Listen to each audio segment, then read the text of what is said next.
Sure. We got, is it Jacek? Yes, hello again. How you doing? Very good. Can you hear me? Yes, we can.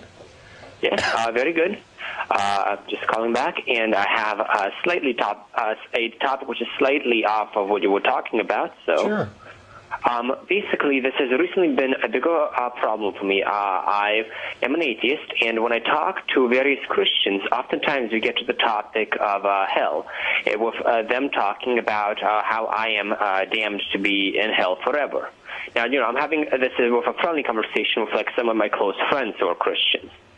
What really gets me is that they can talk about how I'm going to be eternally tortured, like just forever and ever, right, and be completely calm about it. Just say it as if, it's raining today. Yeah. That they don't seem to necessarily, at least most of the time, get emotional about it, or even have the conversation be different than as if they were just talking about the recent news. Right. Yeah. Like, my biggest problem is I don't understand how they seem to be doing that. Like, my initial reaction usually makes me want to think that they don't actually believe that I'm going to be tortured for eternity, because if they did, they wouldn't be so calm about it. But on the other hand, they don't want to just say that I know what you do and do not believe, and just. Well, I mean, there are some various Christian sects and individuals that'll flat out tell you, I don't believe you're going to go to hell. Matter of fact, there's a number of people I've had conversations with recently that think, oh, you're not going to hell. And my point to them is, okay, then what's the big deal about whether or not I believe? If I'm not trying to avoid a hell or gain entrance to a heaven that I actually want to go to, then why worry about it? But the people that you're talking about, I've met some people who make really impassioned pleas with regard to hell, where when they're talking to you and telling you that you're going to hell, they are actually physically, visibly shaken at the prospect. And then there are the people who you're talking about, the ones who are like, well, it's your choice. And what it is, I don't know how many of them actually believe in the concept of hell. Like you, I can't possibly guess. I can only, if somebody tells me they believe something, I tend to believe them until I see their actions betray what their true belief is. It may be that they've written it off as, this is God's decision, you deserve it, there's nothing more I can do about it, I've done my part to inform you of the situation, and now it's in your hands and I'm not going to worry about it. I think the real thing is not so much they don't believe in hell, it's just they don't care about you at all. They're doing what their duty is. They've been ordered by their religious teachers, their Bible, and everything else, that they're supposed to go out and preach and proselytize and try and win people over to Christ, and that hell is one of the useful tools in doing this. But they don't actually care about you as a person, because if you actually cared about somebody as a person, and you thought that they were at risk of being tortured forever in hell, it would be clearly obvious that you cared. And I think that people that you're running into don't care. They're going through the motions and trying to earn another credit on the crown. And I do have something to add to this, though. Jacek, I had an exchange, well, not even an exchange, well, I guess it was, a small exchange on a forum, and it's kind of along the lines of what you're talking about, where I was just stunned at somebody's lack of, I guess, caring about something, where I did actually, the last Atheist Eve, I think, was about this, where the guy he was talking about God and morality, and how God is the author of morality. And I said, is this the same God that told the Hebrews to go and slaughter all the Amalekites, including all the women and children and animals and every infant? And he actually ended up defending that and saying that, God gives life and God can take life, and who are we to question? And I said, wait a second, you understand that they were told to go and slaughter children, that they went in and they were told to leave none alive and to kill every toddler and every infant. And you're saying that that is morally acceptable to you. And he was fine with that.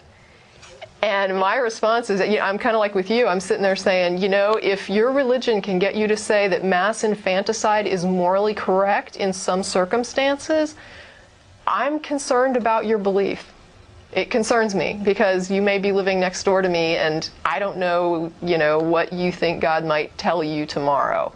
But if you think it's okay to kill babies, as long as your God says that's all right, then you're right up there with Andrea Yates as far as neighbors I'd like to not have.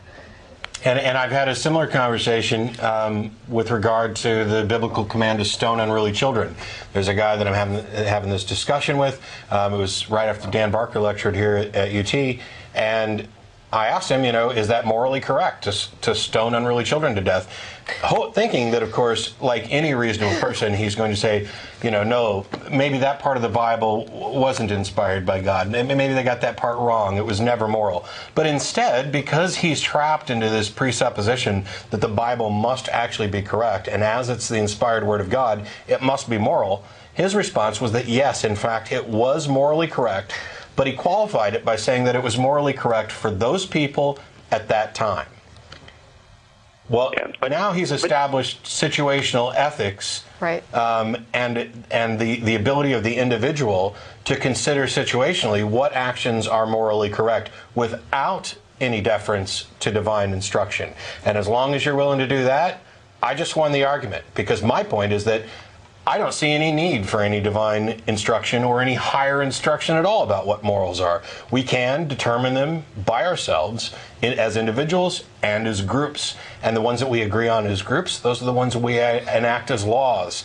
The ones we disagree on, the ones where there's still some debate, those are the ones that are personal and they affect our personal choices. And that's where we get into disagreements about the Boy Scouts want to be bigots, and they're fine with that. They think that it's morally perfect for them to be bigots, and I disagree. I think it's morally corrupt for them to be bigots. But because we can't come to an agreement on it, there's not going to be a law like that. But as you said before about how they could just not necessarily for the bigots, but for how you said that they might necessarily care. I'm just thinking the closest idea I can have to be putting myself in their shoes would be if I would hypothetically be, say, a jail guard on death row. Even if I hate the person that's going to be executed, I despise whatever they did.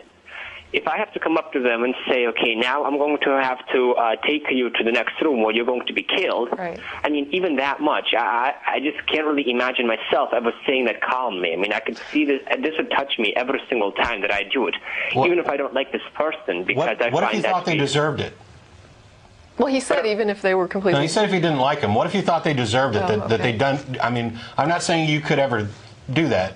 But I'm saying, even if I thought they deserved it, even if it was Saddam Hussein or Hitler that was on the worst person ever, I'd still, even if I know that they deserve it and I think that this should be a good thing for them to do so, I still won't be able to talk to them and say, you're going to go in there to get killed, neutrally. I mean, no matter how much I hate the person, I just can never really think that, okay, you're going to be die or you're going to be tortured, no matter how bad they are, it doesn't sit well with me that someone can just go that neutral. That's what separates you from Hitler and Saddam Hussein, is because you know that this is something that's not good. It's not good to kill someone, and so to you it bothers you, even if you feel like it's necessary.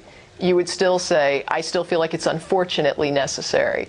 We don't even have to go to Hitler or Hussein. That's what separates you from the people that we're talking about. You, despite the fact that you're a godless heathen who should only be selfish, if you listen to these people who talk about what atheists are like, you actually care more about your fellow man than the people who've been preaching to you. You have more empathy, more compassion, you have more consideration. And I can't prove this, but I think it's because, in general, those people who are atheists for intellectual reasons, those people who have considered the impact of what a godless universe actually means, they come to grips with the reality that this is your one shot at life, that it is intrinsically valuable, that it is the single most valuable thing that we have, and that it deserves to be protected, and that the same value that you place on it for yourself automatically applies to your fellow man.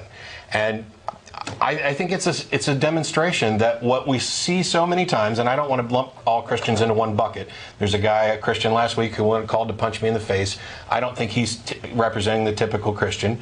But on many levels, what we see from a lot of Christians is a false compassion or false consideration for their fellow man.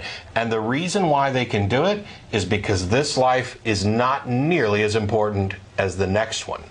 That's the underlying problem. Everything here pales and is diminished by this idea of an eternal afterlife that's going to be either bliss or torture. or non-existence, I guess.